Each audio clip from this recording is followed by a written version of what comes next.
भगवते वासुदेवाय। कृष्णाय वासुदेवाय हरे परमात्मने प्रणतः क्लेशनाशाय गोविन्दाय नमो नमः। नमः परमहंसास्वादितचरणकमलचिन्मकरन्दाय भक्तजनमानसनिवासाय श्रीरामचन्द्राय। वागीशायस्य वदने लक्ष्मीर्यस्य च वक्षसि यस्यास्ते हृदये संवित्तं नृसिंहमहं भजे। गुरुर्ब्रह्मा गुरुर्विष्णुर्गुरुर्देवो महेश्वरः गुरुसाक्षात् परब्रह्म तस्मै श्री गुरवे नमः। भगवत चरण कमलानुरागी सभी आत्मीय प्रिय प्रभु प्रेमीजन, स्वाध्याय परिवार से जुड़े हुए सभी भगवत प्रेमीजन, आप सभी को मेरा प्रणाम, वंदन, जय सिया राम, राधे राधे। प्रभु की मंगलमय कृपा करुणा से हम लोग श्रीमद् भगवद गीता के चिंतन की यात्रा में हैं। 10वां अध्याय जिसको विभूति योग कहा गया, उस विभूति योग के उपसंहार की ओर परमात्मा हम सबको ले जा रहे हैं। 41वें श्लोक पर परसों हम लोगों ने चिंतन प्रारंभ किया और यह जो 41वां श्लोक है, इसमें भगवान ने कई चीजें बहुत अनूठे रूप में कही हैं और इनको यदि बारीकी से कोई साधक समझ ले तो भगवान ने जो विभूति का उपसंहार किया है, उस उपसंहार की जो प्रक्रिया है, और एक तरह से कहा जाए जिसको एक शब्द बोलूं, गागर में सागर को भरना, ये संभव हो जाएगा। इसलिए इस श्लोक को हमें बहुत विचार करना होगा। 41वां श्लोक एक बार मेरे साथ आप लोग पाठ करें। इसका अर्थ मैं बोल चुका हूं। यद यद विभूतिमत् सत्वं श्रीमदुर्जितमेव वा तत्तदेवावगच्छत्वं मम तेजोंशसंभवम्। भगवान ने यहाँ 3 बातें मुख्य रूप से कही है। इसका अर्थ मैं शनिवार को भी बोल चुका हूं।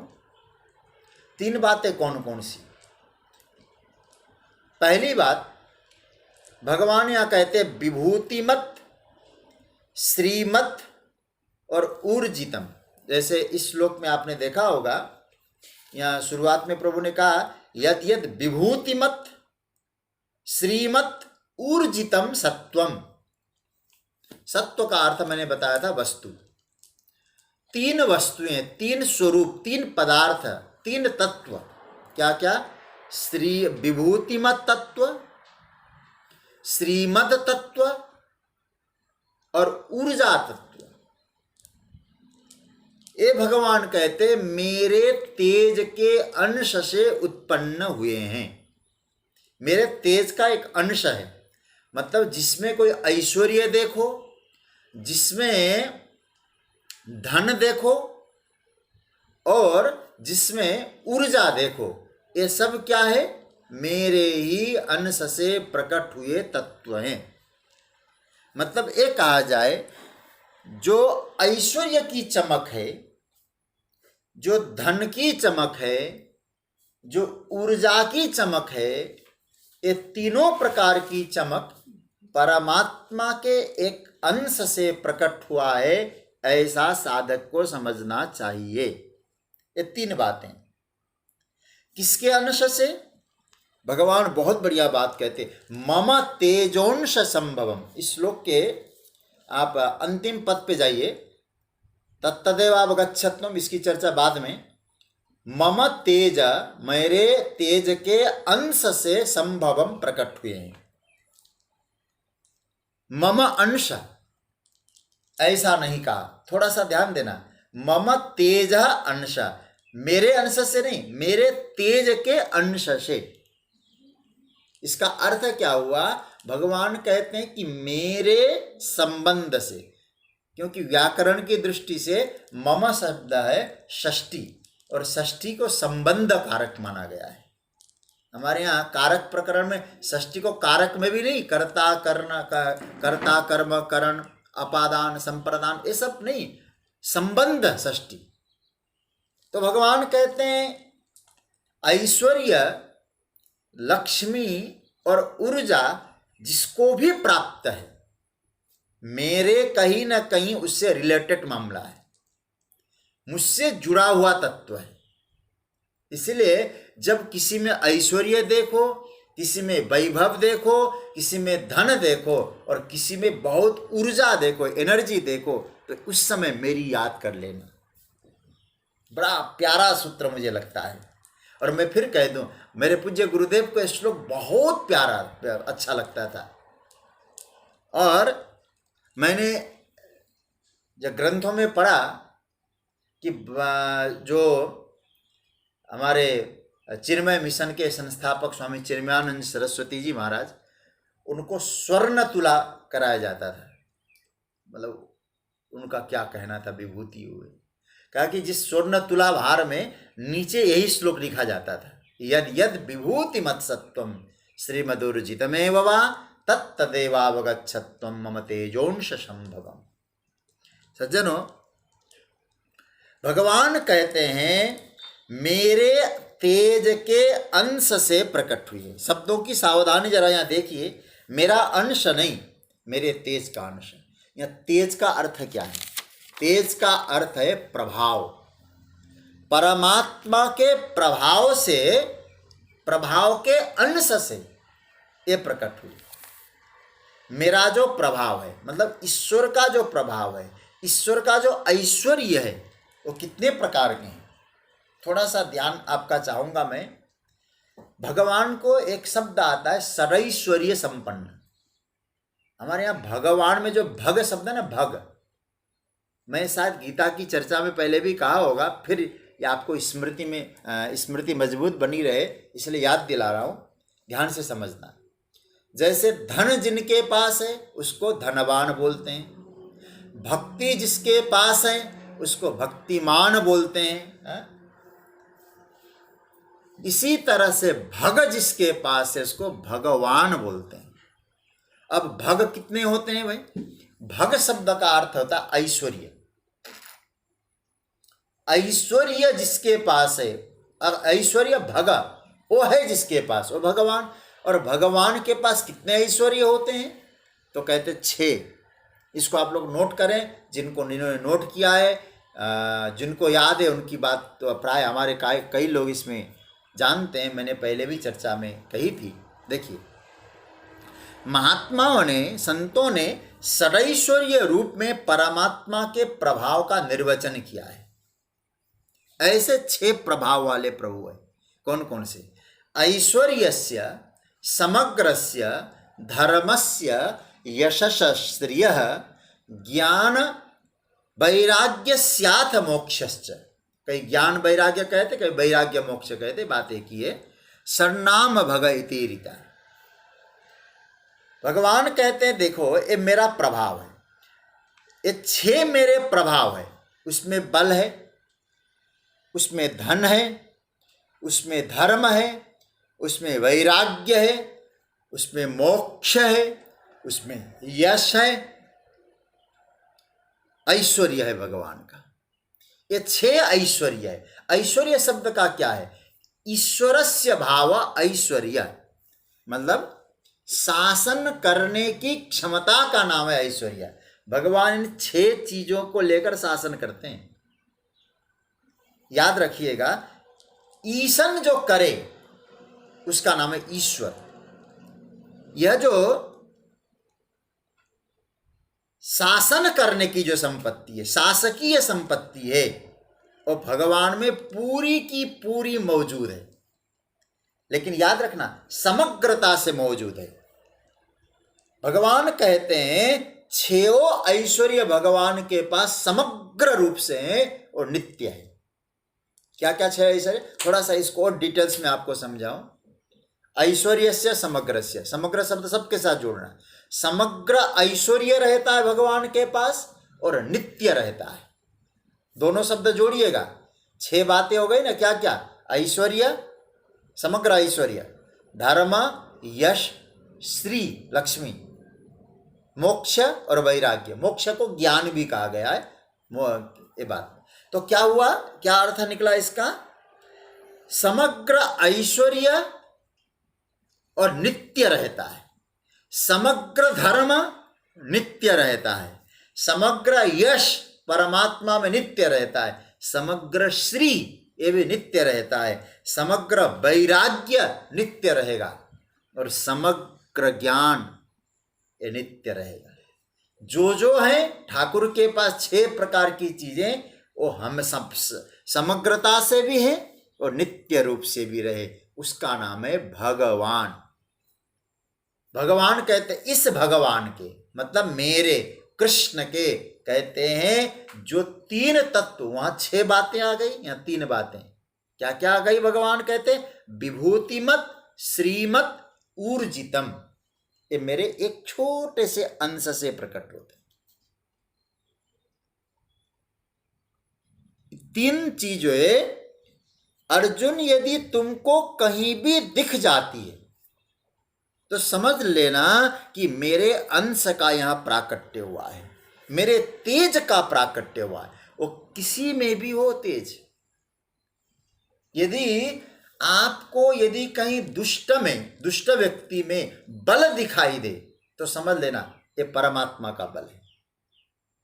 बहुत बारीकी बात करे ठाकुर जी, जहां कहीं भी हो यदि दिखाई देता है मेरा ही।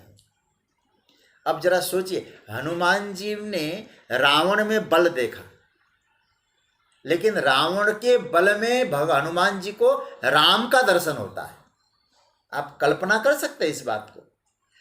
हनुमान जी रावण से कहते हैं कि रावण, तूने सीता का अपहरण जो किया है ना, ये सीता के अपहरण का सामर्थ्य तुझ में जो आया है, ये तेरे बल से सीता का अपहरण तू नहीं कर पाए। हनुमान जी स्वयं कहते हैं, जाके बल लबले सत्ते जितेहु चराचर झारी, तास दूत में जाकरी हरि आने हो प्रिय नारी।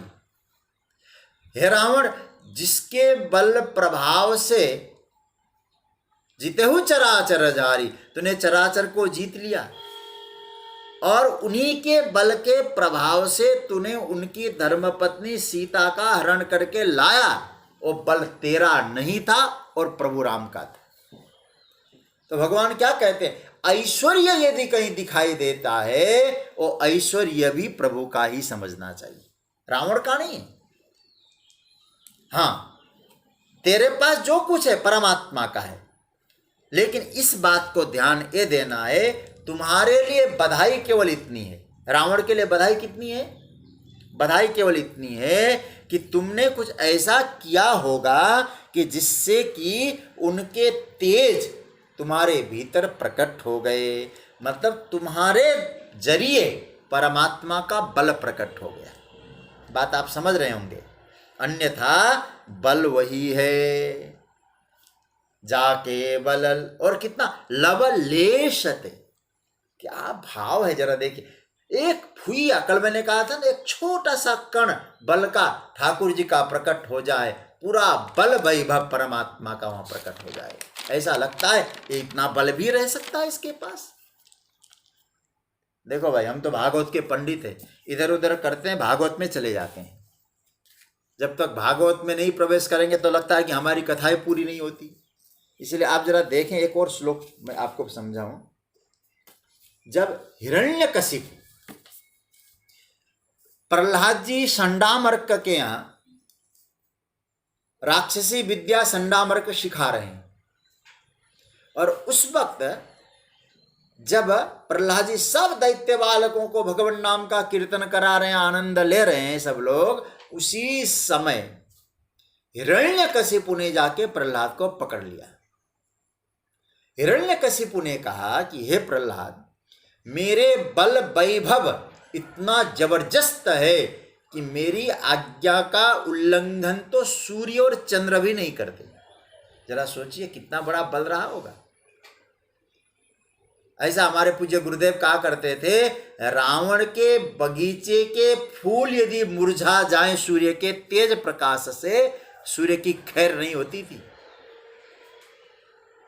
इतना प्रभाव था रावण का, त्रैलोक्य विजयी था रावण। हिरण्यकशिपु कहता है मेरी आज्ञा से सूर्य और चंद्रमा चलते हैं। इतना बड़ा बड़ा बल वैभव मेरे पास, और तू मेरी आज्ञा का उल्लंघन करके मेरे शत्रु का नाम ले रहा है। कहां, किससे मिला तुझे बल? कौन दे रहा है? मेरी आज्ञा का उल्लंघन करने में जब सूर्य समर्थ नहीं है, चंद्र समर्थ नहीं है, देवता समर्थ नहीं है, तू इतना बड़ा बलशाली पिता के आज्ञा का उल्लंघन कैसे करता है? तब प्रहलाद जी का जवाब सुने और आपको कितना आनंद आएगा। भक्त का भाव देखिए जरा, क्या कहते हैं प्रहलाद जी। ये है श्रीमद् भागवत के 7वें स्कंद के 8वें अध्याय का 8वां श्लोक। बड़ा प्यारा श्लोक है। 7वें स्कंद के 8वें अध्याय का 8वां श्लोक। प्रहलाद उवाच न केवलम में, और देखिए हिरण्यकशिपु ने यही कहा है ऊपर प्रश्न 7वें में, क्रुद्धस्य यस्य कंपन्ते त्रयो लोका सहेश्वर। मैं एक बार भ्रिकुटी टेढ़ी कर लूं, लोग कंपायमान होने लग जाते हैं। तस्य में भीतवन मूढ़ शासनम किम बलोत्यगा, और मेरे आगे तू निर्भय होके बैठा है, किसका बल है? तब प्रहलाद जी कहते न केवलम में भवतश्च राजन सवै बलम बलिनाम चापरेशाम परावरेमि स्थिर जंगमाये ब्रह्मादयो एन वसम प्रणीता। हे पिताजी, आप कहते किसके बल से? आप जो बोल रहे हैं कि मैं त्रिलोकी को बस में करके रखा हूं, सब लोग मुझसे डरते हैं। आपके बल से जो त्रिलोकी डरता है, सूर्य चंद्र देवता लोग डरते हैं, वो सब जो डरने वाला जो आपके पास जो बल है ना, वो बल भी मेरे ठाकुर का दिया हुआ है। और जो मैं आपके सामने निर्भय होके खड़ा हूं, वो बल भी परमात्मा का है। क्या भाव देखिए, इतने निर्भय होते हैं, थर थर थर थर कांप रहे लोग, और प्रहलाद जी निर्भय होके बैठे। यही भक्ता का गुण है। उनको मालूम है जो कुछ है मेरे साईं का बल है, मेरे परमात्मा का बल है, मेरा मालिक साहब चारों तरफ बलिष्ठ होके हमें बल प्रदान कर रहा है, वो निर्भय तो रहेगा ही। तो प्रहलाद जी कहते हैं कि मैं ठाकुर जी की विभूति, ठाकुर जी का ऐश्वर्य तो आप में भी देख रहा हूं प्रभु पिताजी। देख, ये है भक्त की दृष्टि। भगवान यहां इसलिए अर्जुन से कह रहे, अर्जुन भक्त वह है जो उनका जो विरोधी कोई होगा, और विरोधी भी ऐश्वर्यवान होगा, तो भक्त कहेगा ये तो प्रभु ने उनको कृपा की, प्रभु ही प्रकट हो रहे हैं। हनुमान जी को रावण में भगवान दिखाई देते हैं, हिरण्यकशिपु में प्रहलाद को परमात्मा का बल दिखाई देता है। भगवान यही तो बात यहाँ कह रहे हैं, हे अर्जुन, श्रीमत विभूतिमत और ऊर्जितम मम तेजोंश संभव। में सब मेरे तेज का प्रभाव है। जहां ईश्वरता दिखती हो, ईश्वरता दिखाई पड़े, और इतना ही नहीं,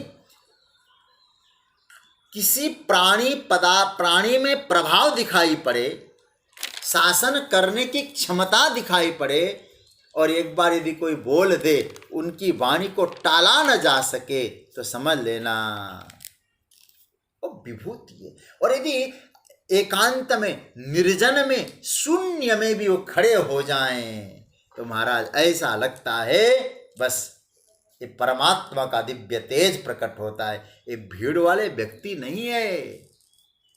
ऐसे कई लोग होते हैं, देखकर नतमस्तक हो जाते हैं। क्यों? बोले उनमें परम तत्व का तेज प्रकट हो रहा है। आज मुझे पूज्य श्री चक्र जी याद आ रहे हैं।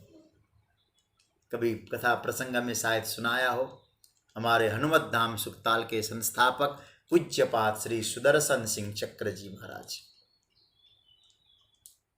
उनके विषय में एक बार उनको किसी ने प्रश्न किया, और आपको एक परिचय दे दो उनका, प्राय लोग जानते हैं। यहाँ तो हमारी अनीता जी, लल्ली, मुंबई से जो ललिता जी हैं, ये सब उनसे बहुत सान्निध्य, बहुत निकटता को प्राप्त किया आप लोगों ने। तो उनका नित्य सान्निध्य महीनों महीनों आपके यहाँ रुके हो। तो वो पूज्य चक्र जी लगभग 250 के लगभग पुस्तकें लिखी उन्होंने, और आपको आश्चर्य होगा कि और 4 क्लास पास थे, 4थी क्लास पास की थी उन्होंने।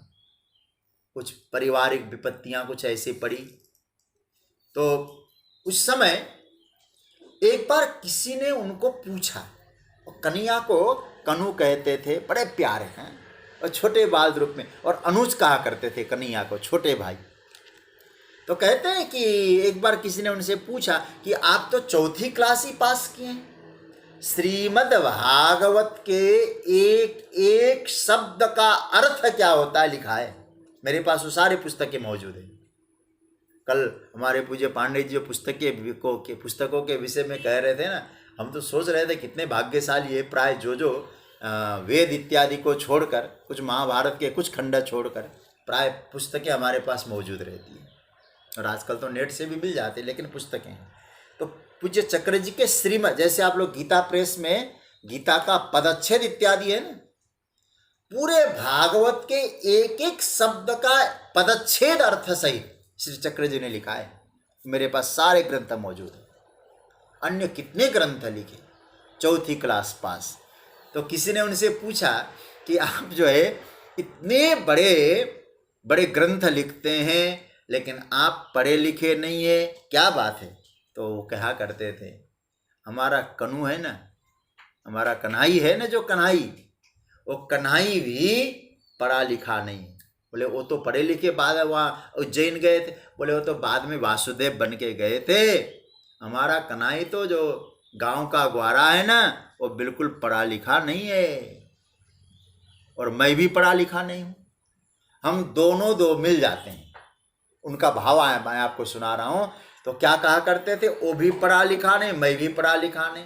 क्या रिजल्ट निकलता है? वो बोलते थे, देखो एल्जेब्रा, जो गणित में जो एल्जेब्रा होता है ना, एल्जेब्रा का एक नियम होता है, माइनस और माइनस दोनों मिल जाते हैं तो प्लस हो जाता है। बोले फिर क्या हुआ?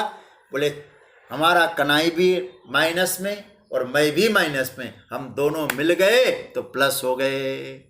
मतलब वो भी पढ़ा लिखा नहीं, मैं भी पढ़ा लिखा नहीं, हम दोनों मिल गए, पढ़े लिखे के कान काटते हैं हम तो। कहने का मतलब यह है, परमात्मा की जो विभूति है ना, किसी विशिष्ट में भी प्रकट होता है, किसी ऐसे में भी प्रकट होता है जो विशिष्ट नहीं है। लेकिन कोई जानता है ये जो प्रकट है कन्हैया का है, कोई कहता है अपना मानता। अंतर केवल इतना है। बाकी सब जगह जो विभूतियां हैं, हमारे पास जो वैभव है, हमारे पास जो ऊर्जा है, हमारे पास जो शक्ति है उसी के द्वारा प्राप्त, उसके एक अंश से हमको मिला है। हम माने अच्छी बात, न माने आपकी मर्जी। रावण की तरह, हिरण्यकशिपु की तरह न भी माने चलेगा, चक्र जी की तरह, हनुमान जी की तरह, अन्य संतों की तरह माने तो भी चलेगा। लेकिन मूल बात यह है, ये निश्चित भगवान कह रहे, अर्जुन जहां भी ये अवस्था देखो तो मेरे वैभव को समझो, मेरा ही दर्शन करो। भक्ति वेदांत स्वामी प्रभुपाद वृंदावन से चले अमेरिका। अब आप जरा सोचना, अरे भाई परमात्मा पे भरोसा कि अमेरिका में गए, कोई परिचित नहीं, किसी के यहाँ लॉन में ज़्यादा कोई परिचय नहीं था, लॉन में जाके जप करने लगे, जप में बैठ गए। अब आप देखते जाइए। अब हमारे यहाँ तो भाई शायद साधु संत आया तो भिक्षा की भी व्यवस्था कर देते, वहाँ तो शायद ये है या नहीं है। और धीरे धीरे धीरे धीरे धीरे धीरे अपने कृष्ण तत्व का प्रचार करके कीर्तन के माध्यम से, हरे कृष्ण के माध्यम से आज इस्कॉन का विस्तार देखिए कितना हुआ। ये क्या है? ये भगवान का वैभव है। मम तेजोंश संभवम, जहां भी ऐश्वर्य दिखाई दे वो परमात्मा का है। भाव बदल जाएगा, जीवन यात्रा बदल जाएगी सज्जनों। स्वामी राम तीर्थ जब पहली बार अमेरिका जा रहे थे, जहाज में बैठे, किसी ने पूछा बाबा आप कहाँ जा रहे हो? बोले अमेरिका। आपका कोई है क्या, किसी से परिचय है क्या, अपना कोई हो? बोले है ना। कौन? बोले तू मेरा नहीं है क्या? तू भी अपना है। वसुधैव कुटुंबकम। ये क्या है? ये ऐश्वर्य है। तो सज्जनों, जहां भी वैभव का प्रकाश हो रहा है, भगवान कहते मम तेजोंश संभवम, सब उसी के तेज के प्रभाव के अंश से प्रकट हुआ है। हाँ, मैं फिर कह दूं, व्यक्ति की कुछ महिमा है। कितनी महिमा है व्यक्ति की? उसने साधना के द्वारा, उपासना के द्वारा उस तेज को हासिल किया है। बस इतना ही महत्व है। व्यक्ति की महिमा, व्यक्ति की योग्यता केवल इतनी है, उसने साधना के द्वारा उस तत्व को प्राप्त किया है और पॉजिटिवली प्राप्त किया है और धारण किया है। ये साधक की कमाई है। अंतकरण को उसने योग्य बनाया, उस योग्यता को प्राप्त किया और उससे अंतकरण में परमात्मा का प्रकटीकरण हुआ है। लोगों को महसूस हुआ है।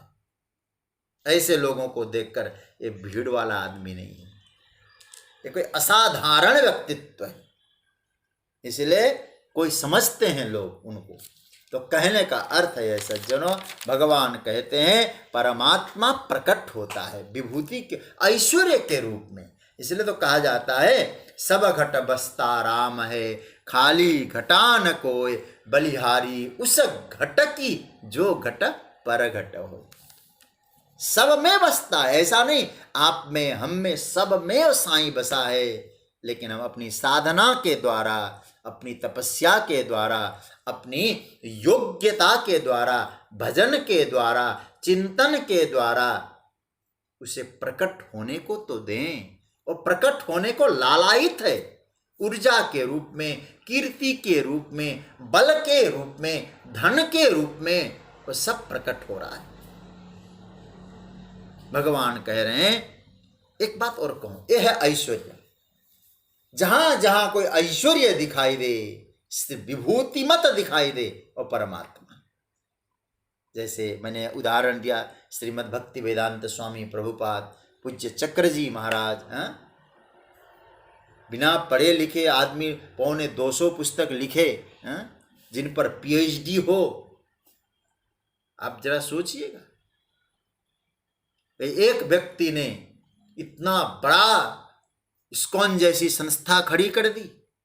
क्या चिन्मयानंद जैसे ने इतना बड़ा चिन्मय मिशन बना दिया? क्या था? मतलब ऐश्वर्य था। किसका? परमात्मा का। जान लें, वो परमात्मा का ऐश्वर्य।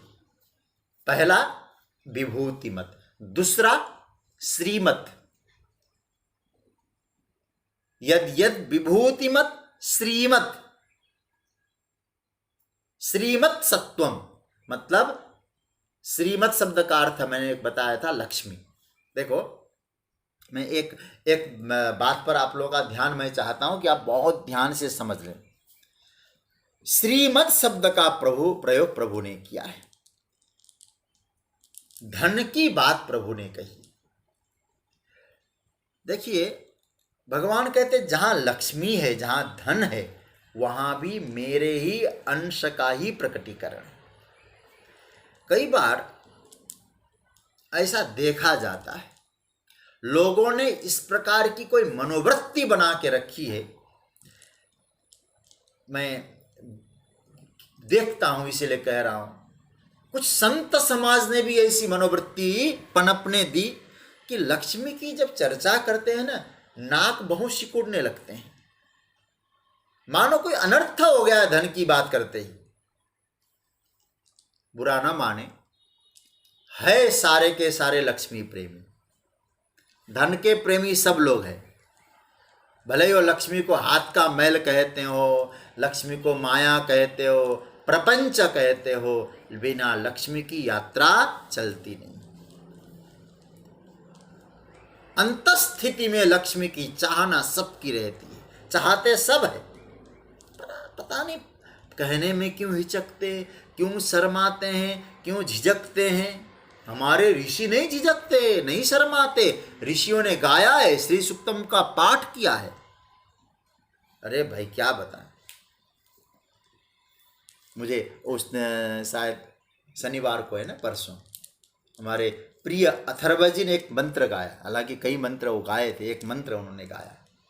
और आपको बताऊं, ये अथर्व वेद का ही मंत्र है। अथर्व जी अथर्व वेद का ही प्राय अंतिम प्रकरण का मंत्र है जो उन्होंने गाया। और आपको बताऊं, इस मंत्र में ऋषि लोग क्या कहते हैं वेद पढ़ के, ये मंत्र कितनी महिमामय मंत्र है।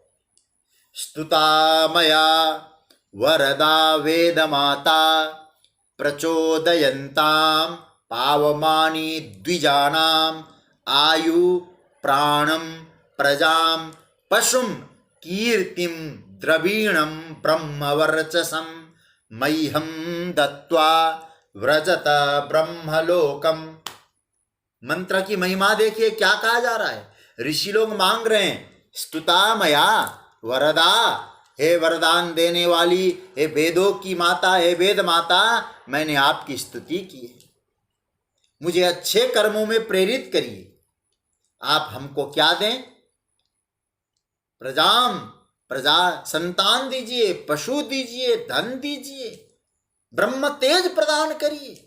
ऐसा हमको प्रदान करके आप ब्रह्मलोक की यात्रा करिए। जहां ऋषि लोग इस प्रकार की याचना करते हैं, वहां लक्ष्मी की लोग निंदा करें। कभी कभी तो लगता है क्या लोगों ने ढोंग पनपा रखा है कि एक तरफ लक्ष्मी की बुराई करे और लक्ष्मी की चाहने के लिए कुछ योजना भी बनाते रहें, यहाँ धन दे दो, यहाँ गौशाला बन रहा है, यहाँ आश्रम बन रहा है। अरे भाई, नाक ही पकड़ना है तो सीधा क्यों नहीं पकड़ते हो, हाथ घुमा के क्यों पकड़ना है? आप थोड़ा सोचें। यहाँ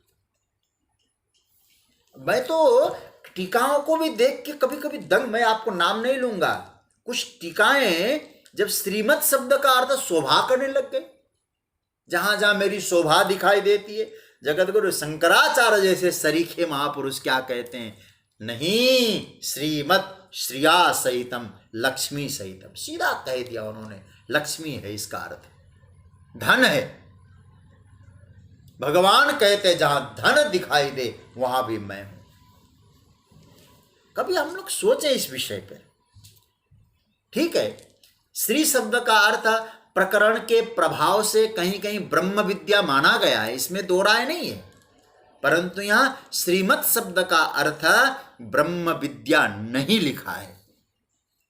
मैं गीता का मैं नाम नहीं लूंगा, कई जगह मैंने टीकाएं देखी, मुझे लगा कि संकोच क्यों किया गया है। और मैं कुछ महापुरुषों में नतमस्तक होता हूं, स्वामी चिन्मयानंद जी महाराज, जगत गुरु शंकराचार्य जी महाराज, मधुसूदन सरस्वती जी महाराज, हमारे पूर्व राष्ट्रपति सर्वपल्ली राधाकृष्णन, वो सब कहते हैं नहीं, यहां सिद्ध भगवान ने धन के बारे में कहा है, बिल्कुल सही है। भगवान कहते हैं लक्ष्मी, जहां धन दिखाई दे समझना अर्जुन वहां भी मेरा वैभव है। यहां विभूति का उपसंहार भगवान कर रहे हैं, कंक्लूजन कर रहे हैं, और देखिए धन की महिमा गा रहे हैं। कहते हैं जहां ऐश्वर्य दिखाई दे वो मेरी विभूति, जहां धन दिखाई दे और धन में भी मेरा दर्शन करो। बड़ा प्यारा मंत्र है, इसको बहुत गंभीरता से समझ लीजिएगा सज्जनों। इसलिए मैंने कहा है ये मंत्र कोई साधारण नहीं है। यद यद विभूति मत्सत्वम श्रीमदूर्जितमेव वा। अच्छा, धन कहते किसको है? यह जो श्रीमत शब्द का अर्थ धन है, जहां धन दिखाई दे वहां मेरी विभूति। धन दिखाई दे तो क्या धन में आपको देखने का तरीका क्या है? धन किसे कहते हैं, पहले इस बात को समझना। धन का अर्थ धत्ते इति धनम, ऐसा इसकी व्युत्पत्ति है। मतलब जो जीवन को धारण करता है, समाज को धारण करता है, परिवार को धारण करता है, उसका नाम है धन। धारण करने का जो साधन बनता है उसे धन कहते हैं। हमारे ऋषि लोगों ने उस धन को एक करेंसी के रूप में नहीं पहचाना। मैं आपको थोड़ा गंभीरता में उतारना चाह रहा हूं, आप समझ लीजिएगा। ऋषियों ने जब धन की चर्चा की, वो करेंसी वाले धन की चर्चा नहीं की थी।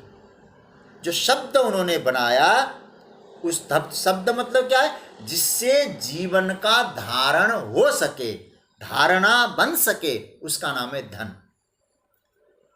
देह की, परिवार की, समाज की जहां धारणा होती हो,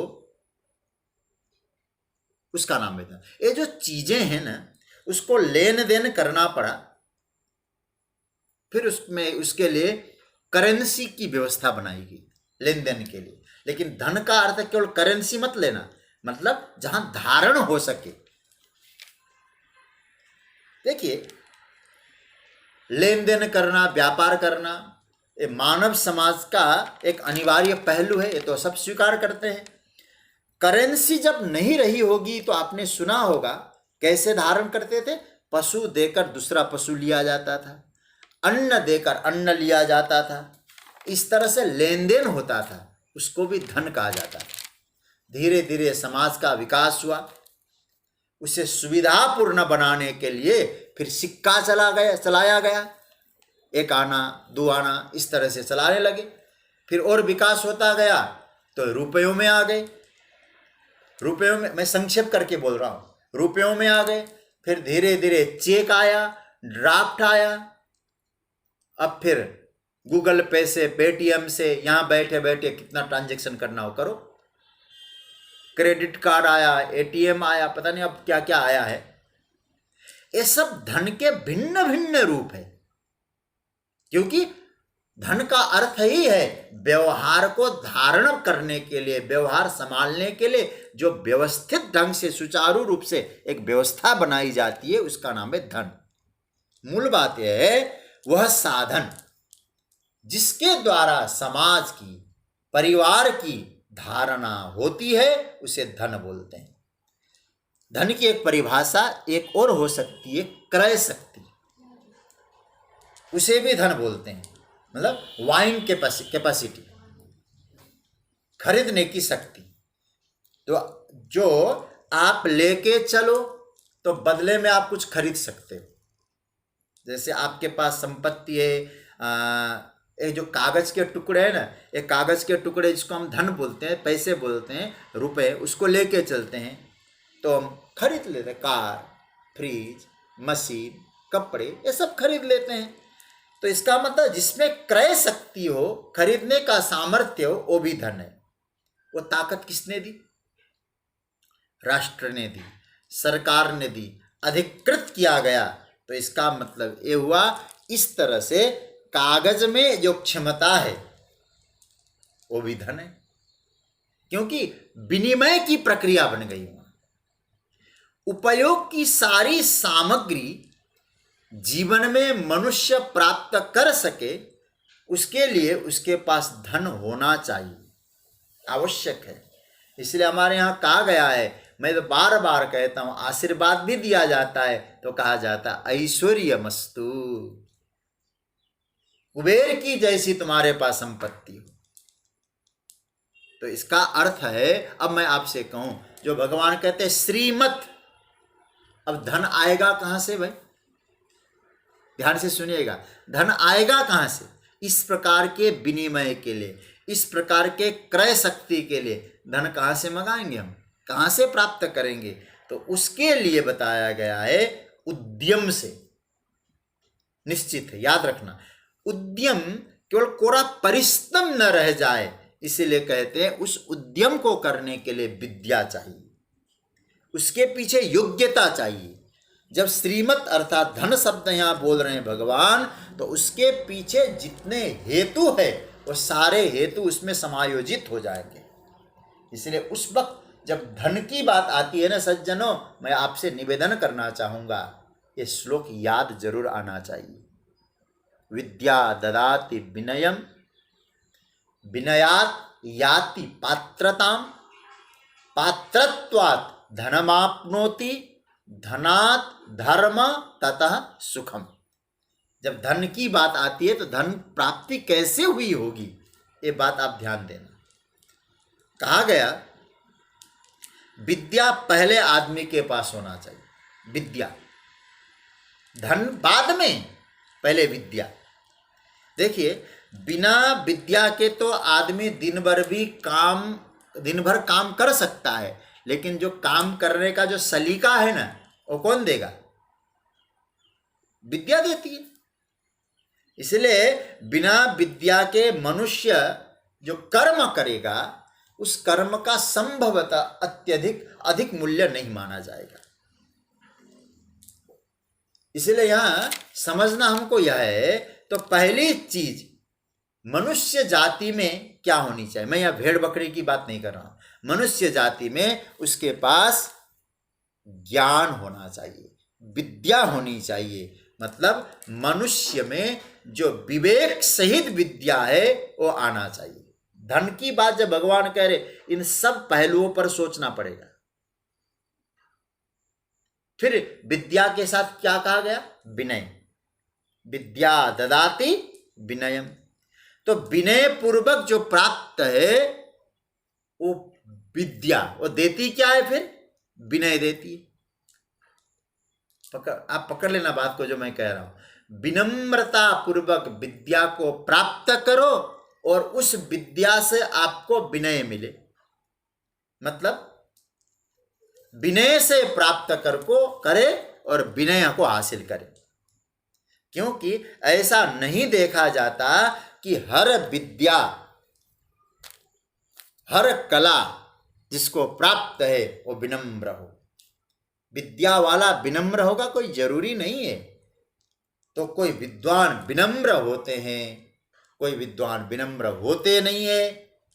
विद्या और विनम्रता, इन दोनों का जब योग बन जाता है, मैं जो सुना कह रहा हूं, विद्या और विनम्रता ये दोनों जब मिल जाते हैं ना, तो वहां से एक रिजल्ट निकलता है। क्या निकलता है? पात्रता। जब भगवान यहां धन की बात करते हैं, सब पहलुओं पर सोचिएगा। पहले विद्या, उसके बाद विनम्रता, इन दोनों को मिलाइए, रिजल्ट क्या निकला? मतलब विद्या प्लस विनम्रता इक्वल टू पात्रता। देखिए यहां, और संस्कृत का आनंद लीजिएगा। विद्यात याति पात्रता ऐसा नहीं कहा, विनयात याति पात्रता। विद्यात याति पात्रता नहीं बोलेगा, विद्या से विनय और विनय से पात्रता। विद्या होने पर भी विनय न हो तो योग्यता का निर्माण नहीं हो सकता। विनय सहित विद्या। तो हम लोग देखते हैं कि जब विनय होता है ना, विनम्र होता है, तो हम लोग कभी कभी विचार करते हैं ना, हम एक काम करते हैं, उस डॉक्टर के पास जाएंगे। कौन से डॉक्टर के पास? बोले वो बहुत अच्छा है। उस इंजीनियर के पास जाएंगे, उस लॉयर के पास जाएंगे, उस आर्किटेक्ट के पास जाएंगे। ये क्यों जा रहे हैं भाई? भाई उनके पास बोलने में तहजीब है, तमीज से पेश आते हैं, मीठा बोलते हैं। अब आप जरा सोचिए, कोई मजबूरी न हो तब तक नहीं जाएगा वहां। तो व्यक्ति सोचता है, यह है विनम्रता।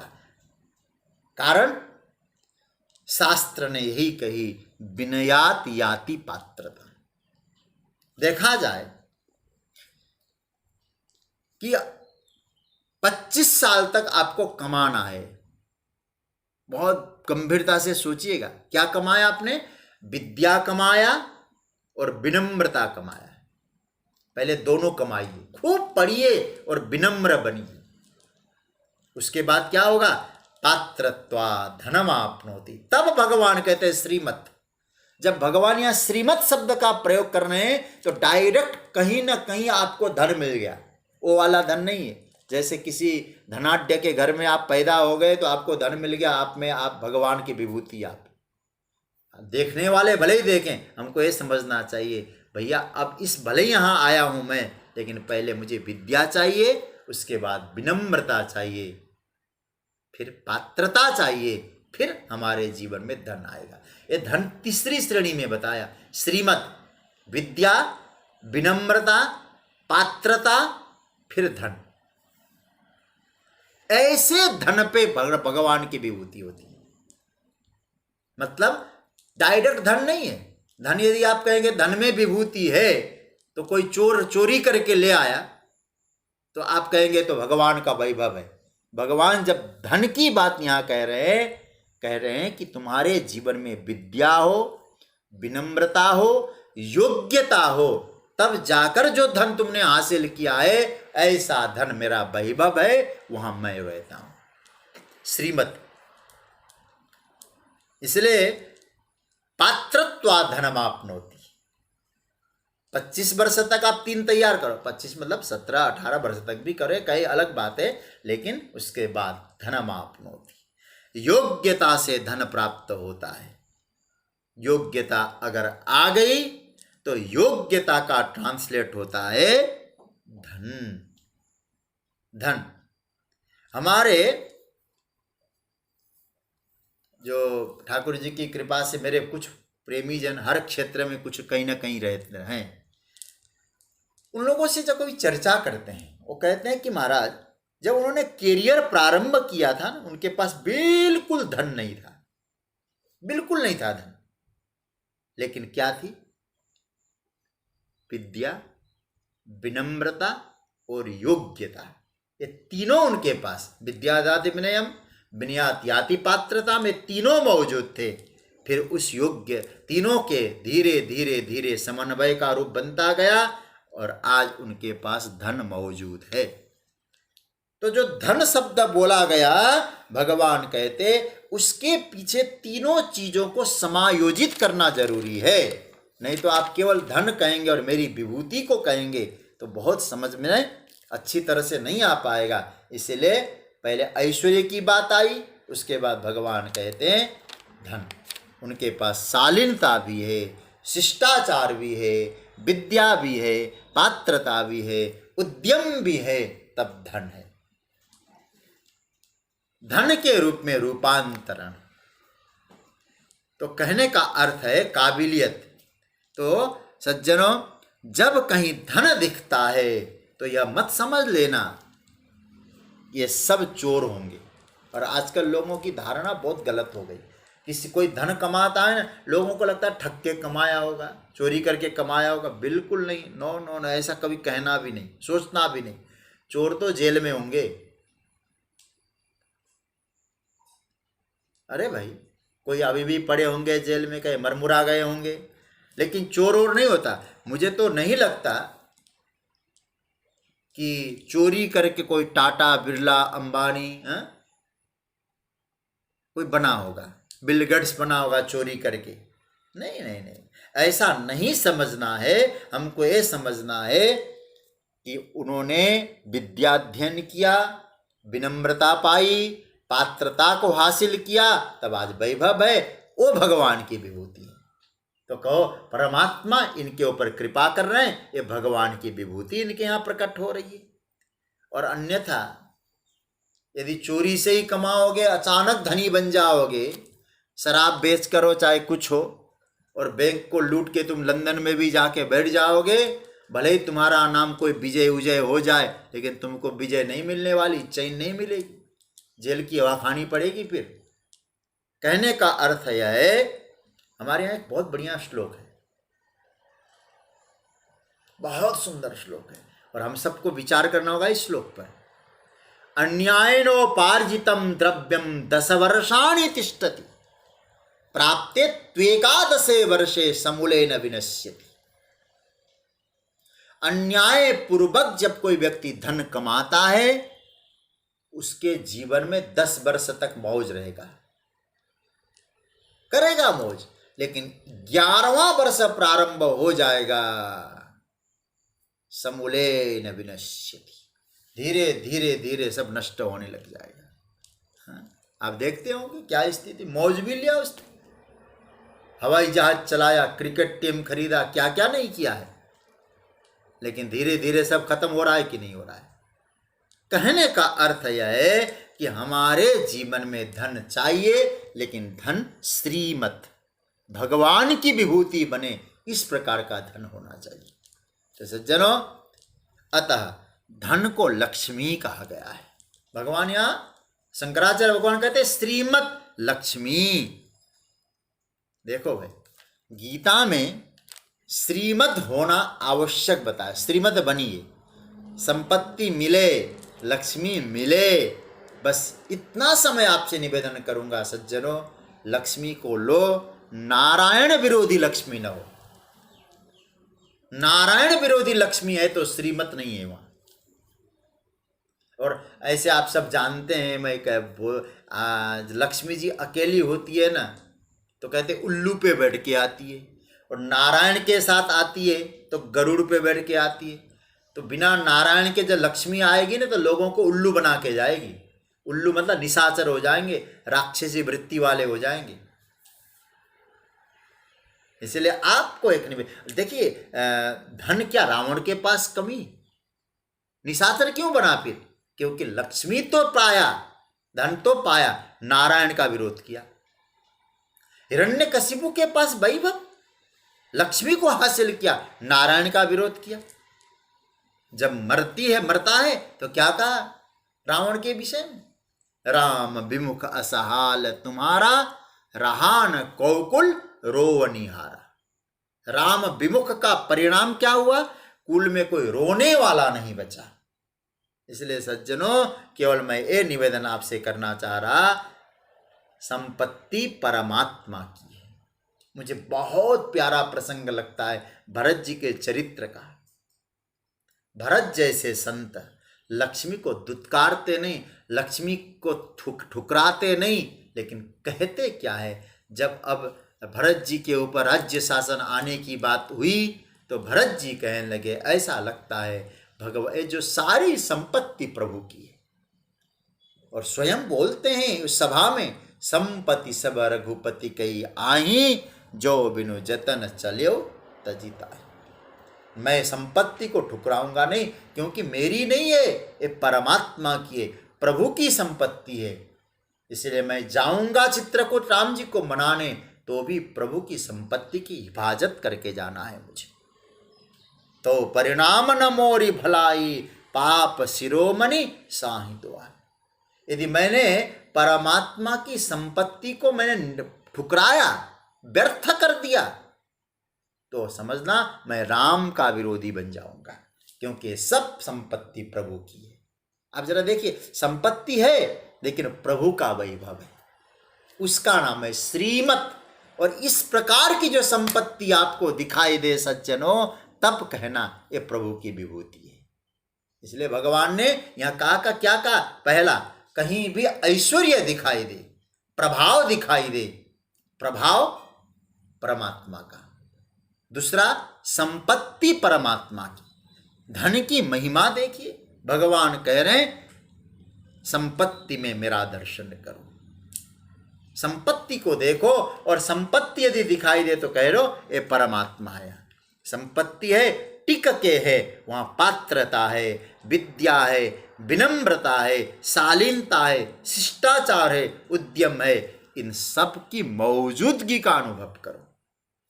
केवल धन देख करे नहीं है, मतलब कहने का मतलब है। और एक बात मैं आपसे कहूं, धन धर्म कराने की क्षमता रखता है।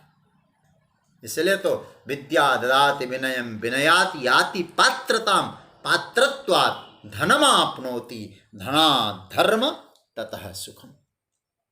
हमारे यहाँ दरिद्र का परिपोषण नहीं माना है, दरिद्रता की प्रशंसा नहीं की गई। जगत गोस्वामी तुलसीदास जी तो महाराज कहते, नहीं दरिद्र सम दुख जग माही। दरिद्रता के समान दुख संसार में है ही नहीं। यदि कोई व्यक्ति दरिद्रता की महिमा मंडन कर रहा है और नासमझ है, और हो सकता है यदि दरिद्रता का महिमा मंडन कर रहा है ढोंगी है, सादगी का मतलब दरिद्रता नहीं होता है सज्जनों। इसलिए मैं आपसे फिर कह दूं, धन की आवश्यक है। भगवान ने साफ शब्दों में कह दिया, अर्जुन एक बात तुम अच्छी तरह से समझ लो, यदि धन कहीं दिखाई दे, श्रीमत मतलब मेरे अंश का प्रकटीकरण है, मेरा ही अंश है, लेकिन वो धन कैसा होना चाहिए, यही बात फिर कह दो। वो धन आपके जीवन का परिश्रम, विद्या से हो, विनम्रता से हो, आपकी पात्रता से हो, और जो आपने संपत्ति पाया है ये परमात्मा का वैभव समझो, तो उस संपत्ति में भी परमात्मा का दर्शन होगा। तो तीन बातें हैं, ऐश्वर्य मत मतलब विभूति मत, प्रभाव में परमात्मा को देखो, धन में परमात्मा को देखो, और ऊर्जा में परमात्मा को देखो, ऊर्जितम। तो ऊर्जा में परमात्मा का दर्शन कैसे करना है, इसकी चर्चा मैं आपके सामने अब परसों करूँगा, क्योंकि कल आप सब जानते हैं हनुमत जयंती का जो